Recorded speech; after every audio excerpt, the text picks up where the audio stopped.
Hey everybody, Data639 here, and tonight I'm going to show you how to shiny hunt for a shiny Rookidee in Pokemon Sword and Shield. Now, there are two ways to hunt for this. The first we'll get to in a little bit, but what's more important right now would be the main method that you will use if you want to do this from the beginning. And what's important to understand is that in this game, in order to shiny hunt, you have to knock out the more Pokemon that you encounter and KO of a certain type, the higher your shiny odds are. So, in this case, you want to KO 500 Rookidee. You encounter them and KO 500 Rookidee. After you've done that, you'll have maxed out your shiny chances. It'll be much lower than what it was if it had just been full odds, which would have been 4,096. If I remember correctly. Oh, that's right. If I remember correctly, the odds after you have done 500 Rookidee will make it 1 in somewhere around 800. After that, all you need to do is keep hunting until you find the golden bird. So, that being said, I'm going to show you the area in which you can hunt them.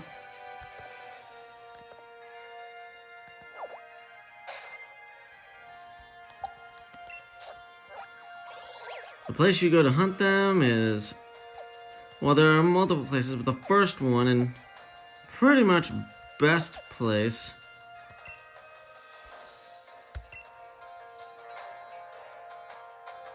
I'm choosing to start from the end of the route here just so I can show you. Oh, whoops. See, look. Here they are. We already got one Rookidee right here. Now this Rookidee simply has a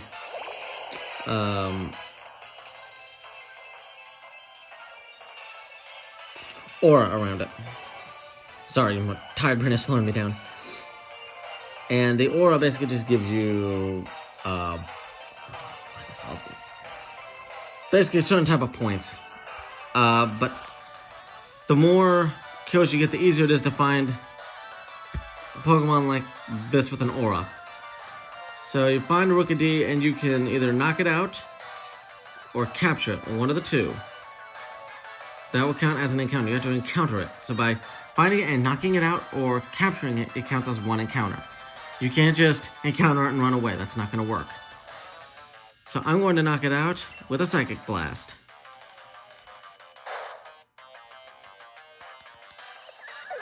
Away it goes. Now the reason you always saw was is because when shiny hunting this way, it will pay dividends. One little trick is if you shut off the battle sequences, the art stuff, because each art thing takes at least 5 to 10 seconds. So if you count that with, 10 seconds times 60 Rookidee, that's 1 minute of time you just spent doing just that. Multiply that by 500, and that's 5,000 seconds divided by 60. And that's like 20 minutes that you spent doing the art thing. So turning off the battle graphics saves you a lot of time in the long run. It makes it much quicker. So you've knocked out one. Good. Now you just gotta keep doing that for the next 500 times. Yeah, it's tedious, but the awesome thing is, unlike in Pokemon Let's Go, once you've done this, it stays that way forever. You now have decreased shiny odds for that Pokemon forever. You could shut your game off, turn it back on. The odds will always be the same. 1 in like 800. Stupid. This Pokemon has a nice shiny form. Pretty actually surprising from what you would expect. However, that's not what we're after at the moment. So after that, encounter another one. And you just keep going. You find all of these shinies, or not shinies, all of these Rookidee until you find the shiny. Wow, blah, blah. So I can't run away. Yeah, it doesn't really matter what attack I use here, because the level of my Pokemon will just knock it out immediately. Boom, down it goes.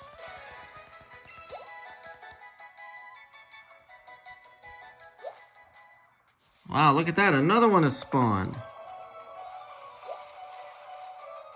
Now, once you get up to 500, though, now the interesting thing begins.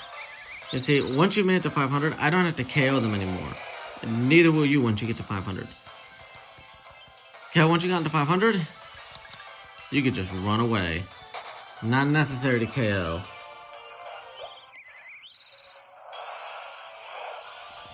You just encounter them and run away. Now, I want to show one other thing. I'm going to encounter one more just to prove a point.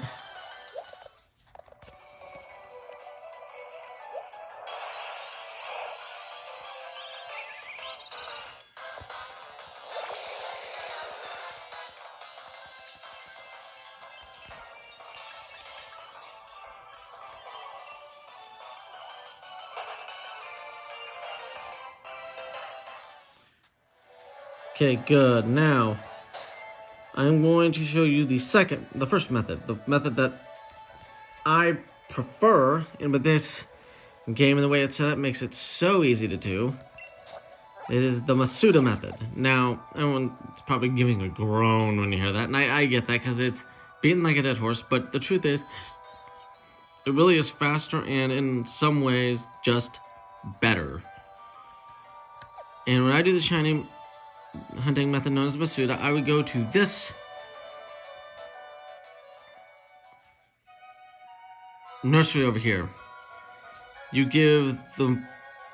will go over to this woman and you will give her 2 of your Pokemon, whichever ones you choose, or 2 Rookidee.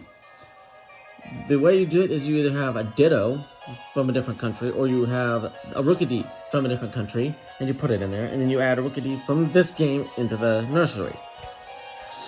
And the pro to this is it's quicker. The con is you have to get a little further in the game to get to this point.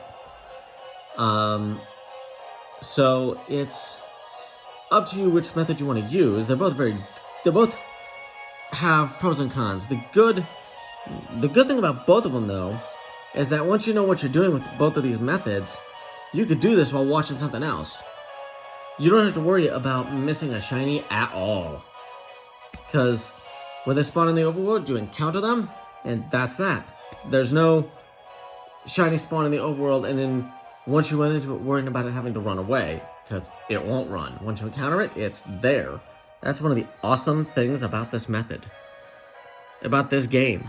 So, those are the 2 methods, and I want to show, because I did catch that shiny Rookidee some time ago. This is what it evolves into. It evolves into a shiny Corvisquire, which is basically brown with a really dark brown plumage underneath. It really looks pretty badass, honestly. So, that is how you catch a shiny Rookidee in Pokemon Sword and Shield. I really hope you guys have enjoyed this tutorial. If you want to see more, please throw a like and subscribe. I hope you enjoy hunting in this game. This Data639, signing off.